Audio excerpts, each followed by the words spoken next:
Hello, fellow traders. 'Tis I, the Rumpled One. It's Sunday, February the 3rd, Super Bowl Sunday, the year 2019. Let's talk trading. Weekly open and gap. Hey, that Super Bowl. I'm just glad the Pats won. That was really wasn't that great of a game though, but I'm just glad the Pats won. Okay, this week, first full week of February, money and risk management. Come on now. I don't want to hear about anybody blowing their account because they failed to use money and risk management. Okay, it looks like all gaps have filled here. So there you have it. I don't know if you got to trade any of the gaps or not, but if you didn't, that's on you. And here we go, the euro yen above the yearly open, above the monthly open, and above the weekly open. Now, once again, this is going to be really, whoops, how'd that happen? This is going to be really interesting because here's the high of day one of the month, okay, right here. And then here's high day one of the year, and then here's the low. There's the low of day one of the month. Big, huge ranges. It's going to be interesting to see if price escapes out. And we're working on the first day of the week here, Monday, to see what that range is going to be.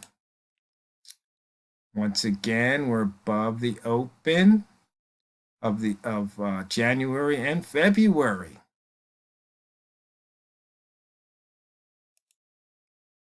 And you can see where we are. We're within the range of the first day of the month and the first day of the year. Okay, remember we had an outside bar. Right now we're in that upper wick zone. So look for price to either go to the upside or head to the downside. You see there was a nice little gap down and it filled.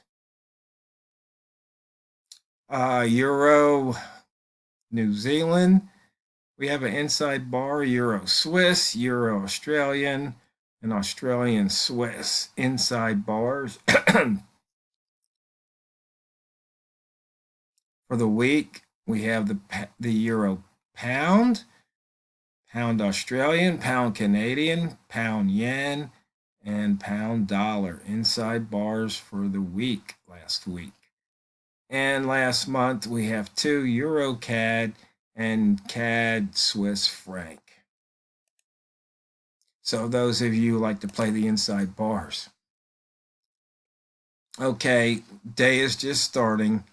Not much of a range so far. We're what? Oh, about 4 or 5 hours, maybe 6 hours into the first day.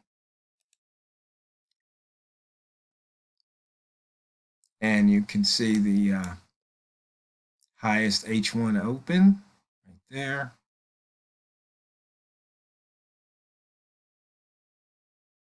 You can see yearly, monthly, weekly.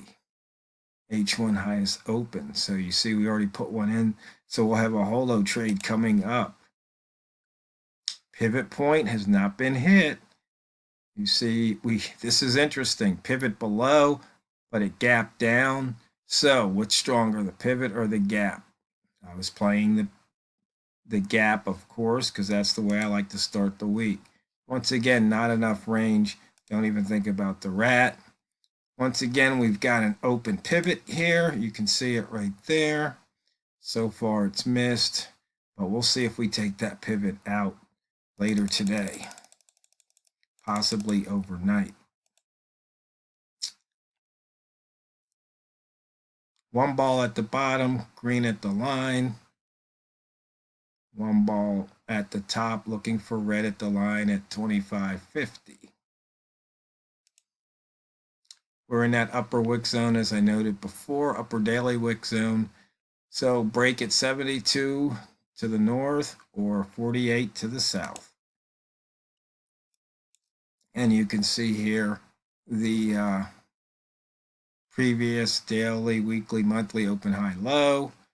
There's a long trigger here at the previous month's open.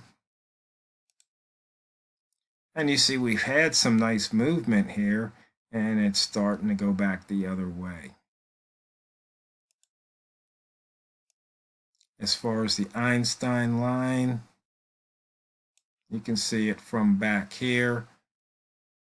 You can see doesn't even, even leaving it from way back last week, Friday, you can see you can still trade that Einstein line. Just sometimes you get a little, sometimes you get a lot, but you can definitely trade it. I can just switch time frames to reset that Einstein line. And there we have it. So once again, we can take our trades using this as a long trigger. This is a short, 55 long, 50 short, and we can see what happens throughout the rest of the trading session. Nothing that difficult. Once again, traders, if you want me to help you, it's so much easier if you send me your template, and then I can, see what input you're using and try to figure out what you're doing wrong. Somebody asked me a question, and they said, they see all these different charts, and they're saying, do I trade all these systems? What do I do? And what I explained to them was, basically, I like to trade horizontal lines. You guys know that, right? There's no secret there. So, that being said,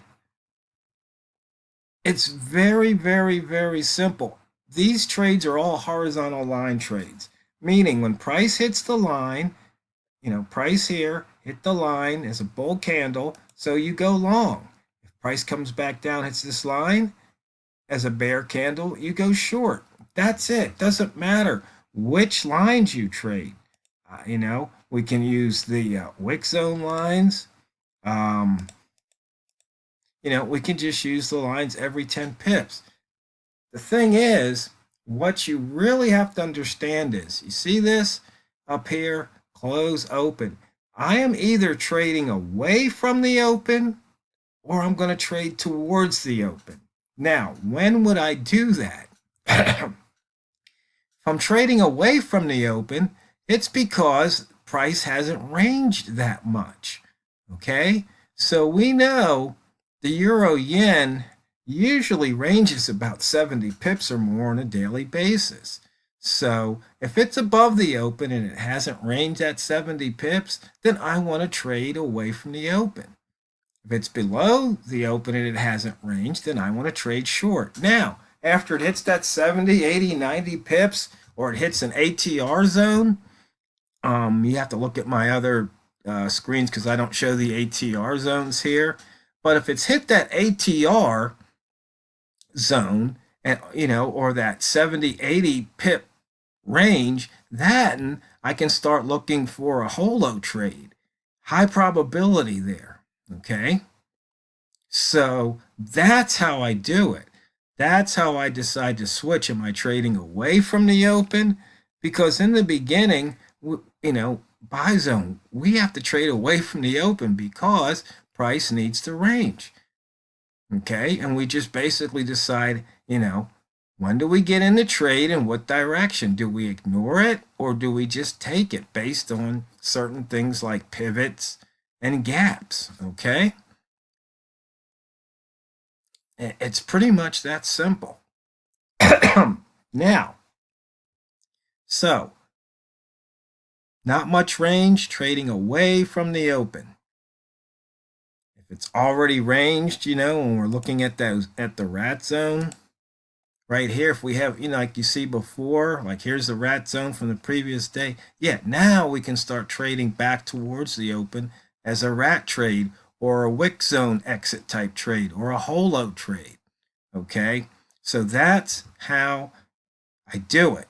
So even though it looks like there's a whole bunch of different things going on, it's not really. They're just different trigger lines, but it's the basics. Am I trading away from the open? Am I trading towards the open? I mean, if you think about you look at here on the inside bar, I mean, Here was the open, okay? And so it came up here. It didn't really have all the range. So yeah, you can take that long. And that's all we're doing. Or right here, you see on this short one, it got in here. Now you see it had its pretty much most of that range because of where it started. So you take that short here, you're going, well, I'm trading away from the open, but there's really not that much gas in the tank.